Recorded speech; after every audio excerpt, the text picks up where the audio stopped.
22শে জানুয়ারি দিনটার কথা বললেই আমাদের মনে পড়ে যায় 500 বছর বাদে রাম বাড়ি ফিরছে, তাই তো?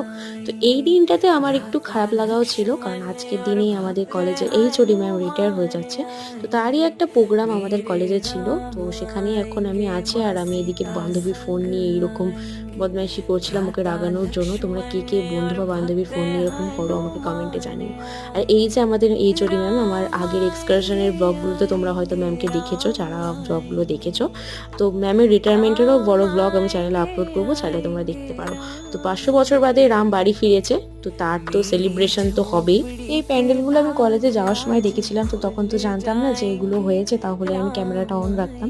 বাড়ি ফেরার সময় আমি এই ভিডিওগুলো করেছিলাম। আর স্টেশনের কাছেও এরকম একটা র্যালি বেরিয়েছিল, আবার আমাদের পাড়া থেকেও এরকম র্যালি বেরিয়েছিল, তো সেগুলোও আমি ভিডিও করেছি। বাড়ি এসে আমি প্রদীপ জ্বালিয়েছিলাম। আর সবাই আমার সাথে বলো জয় শ্রীরাম। এরকমই মিনি ব্লগের জন্য চ্যানেলটাকে সাবস্ক্রাইব করে নিও। বাই।